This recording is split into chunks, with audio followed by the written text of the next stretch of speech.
Missionários da esperança entre os povos. A esperança não decepciona. Bem-vinda, comunidade orante, para viver intensamente o mês missionário. As palavras agora pronunciadas são o tema e o lema deste mês de outubro que estamos dando os primeiros passos. A Igreja é sempre convidada a viver a sua dimensão missionária, indo ao encontro das realidades para transformá-las conforme a vontade do Senhor. E como sempre, é na palavra que vamos encontrando a iluminação que vai apontando o caminho que a comunidade precisa trilhar para vivenciar a sua missão. A primeira leitura de hoje é um texto da profecia de Abacuque. E temos nesta lição do profeta Abacuque uma realidade também muito presente no nosso tempo. Assim começa a narrativa. Até quando, Senhor, vou pedir socorro sem que me escutes? Até quando clamarei a ti violência sem que tu me tragas a salvação? Por que me fazes ver o crime e contemplar a injustiça? Opressão e violência estão à minha frente. Surgem processos e se levantam rixas. Por isso, a lei perde a força e o direito nunca aparece. O ímpio cerca o justo e o direito aparece distorcido. Acabo de proclamar o texto da primeira leitura deste 26º domingo do tempo comum. E com a profecia de Abacuque, nós temos a clareza, a nitidez da atualidade da palavra de Deus. Se a gente destaca expressões que aparecem aqui no relato bíblico, podemos dizer, são situações presentes hoje. Não é uma realidade passada, mas é uma realidade muito atual. Violência, crime, injustiça, opressão. E diante deste quadro tão desolador, a lei perde a força e o direito nunca aparece. O ímpio cerca o justo e o direito aparece distorcido. A gente pode parar, contemplar, meditar estas palavras e identificar o cenário atual, nas realidades locais, nacionais e internacionais. Parece que violência, crime, opressão tem a palavra final na história da humanidade. Será verdade? Ao passo que a lei, que deve orientar a vida para a igualdade, para a solidariedade, para a partilha, vai perdendo a sua força com maquinações diabólicas que procuram distorcer todo o curso da vida. E quando o direito aparece, ele vem distorcido. A profecia de Abacuque, como toda palavra profética, tem uma lição muito atual. E cabe a nós, comunidade de fé, não apenas contemplar e pensar, isso foi lá no tempo de Abacuque. Não, isso aqui é para o nosso tempo, é para hoje. E não basta constatar, é preciso se comprometer para transformar. Chega de mentira, chega de enganar o povo, chega de distorcer para que interesses espúrios sejam atendidos. É hora do povo abrir os olhos, assim como Abacuque alertou a comunidade no seu tempo, hoje também ele nos convida.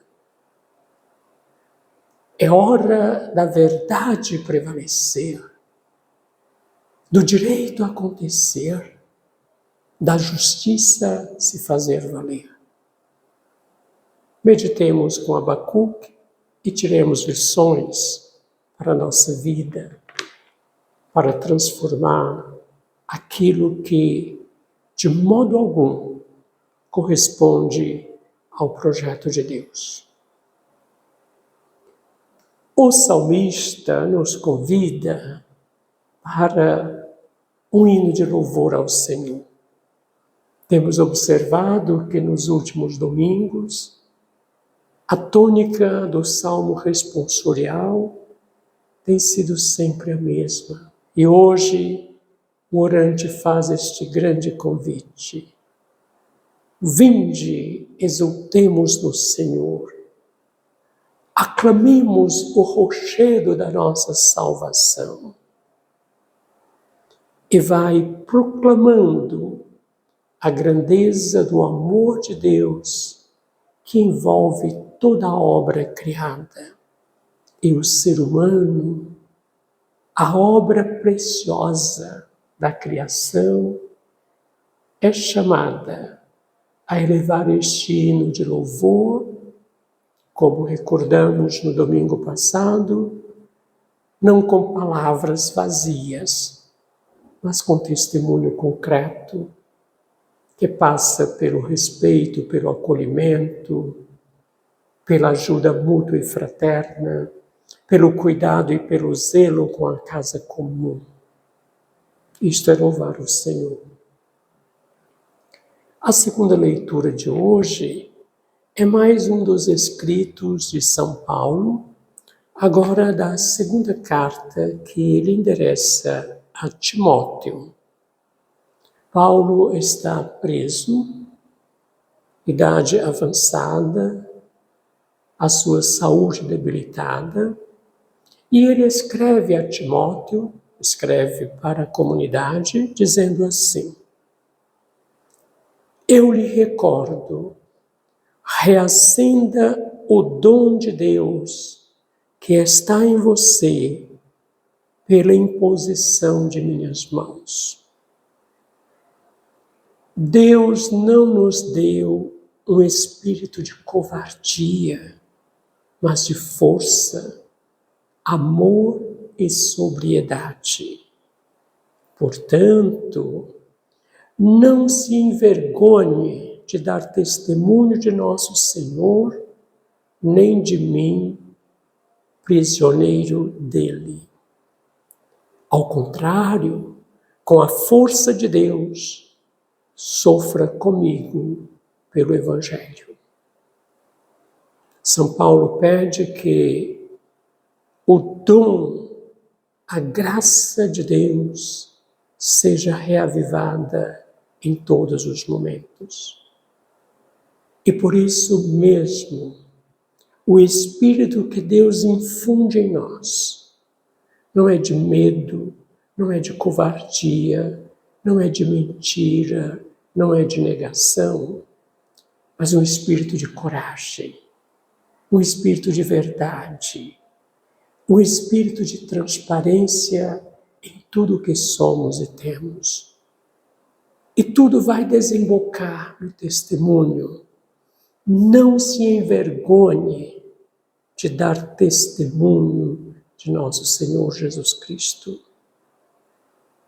Quantas vezes nas experiências, pessoas parecem não ter tanta fé ou ter vergonha da própria fé e não assumem uma postura de coragem, de verdade, de justiça e de solidariedade. E preferem ficar no seu pequeno mundo, escondida, isolada, sem manifestar nenhum compromisso.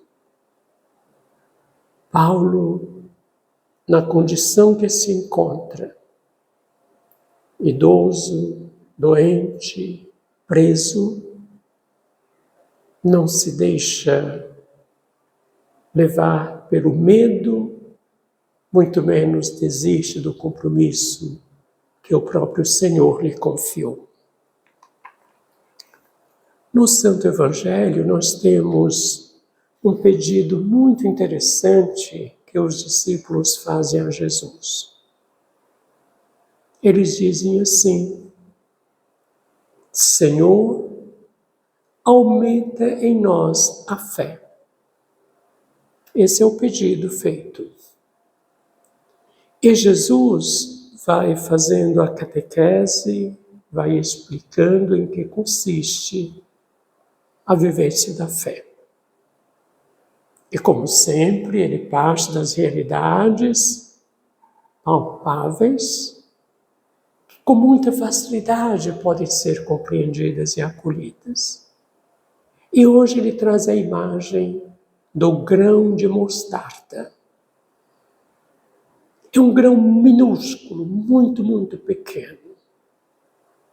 E Jesus vai dizer: se a fé que vocês professam fosse do tamanho de um grão de mostarda, que pequeno, parece insignificante, vocês teriam uma força de transformar todas as realidades. Encontramos com frequência pessoas que dizem: a minha fé está fraca, parece que estou perdendo a fé. A minha fé está fria.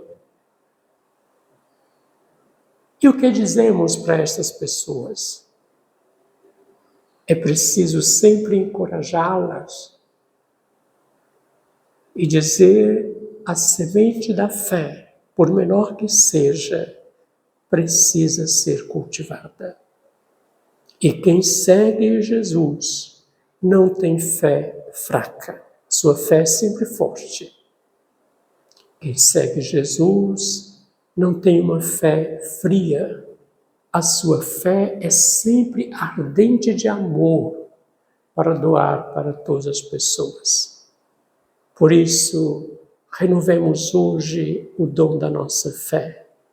E como os discípulos, como os seguidores de Jesus em todos os tempos, peçamos que Ele faça crescer a nossa fé, para que possamos testemunhar e vivenciar os valores do Reino. No mês de outubro, mês missionário, nós contemplamos a vida de muitos santos e santas. Logo no começo do mês, Santa Teresinha nos introduz nesta vivência. E ontem nós celebramos São Francisco de Assis, aquele que é proposto como modelo de vida fraterna e de irmão de toda a criação. Dentro deste ano jubilar, nós estamos celebrando 800 anos que São Francisco compôs o Cântico das Criaturas. E ele não apenas louva a Deus pela irmandade, pela fraternidade entre as pessoas, mas por toda a obra criada. E por isso, a todos e tudo, ele chama de irmão. O irmão que convive com ele na comunidade. E ele se volta para o cosmos e vai dizer: irmão Sol, irmã Lua, irmão Vento, irmã Água, irmãos pássaros. E ele conclui fazendo também uma chamada de atenção para uma irmã que nem sempre a gente quer considerar como membro da família, a irmã Morte. São Francisco bendiz ao Senhor por tudo, inclusive pela irmã Morte. Que o seu exemplo, o seu testemunho, que a vivência de tantas comunidades que celebram, que buscam inspiração no seu exemplo, possamos prosseguir firmes na missão. Onde houver ódio, que eu leve o amor. Onde houver tristeza, que eu leve alegria. Onde houver conflito, que eu leve a paz. E tantas outras realidades contrastantes, São Francisco nos ensina e nos aponta o caminho. Com as bênçãos de São Francisco e todos os santos e santas que celebramos em outubro, vivamos intensamente a missão. Missionários da esperança entre os povos. A esperança não decepciona. Que São Francisco nos abençoe e nos ensine a viver a verdadeira fraternidade com as pessoas e com a casa comum. Assim seja.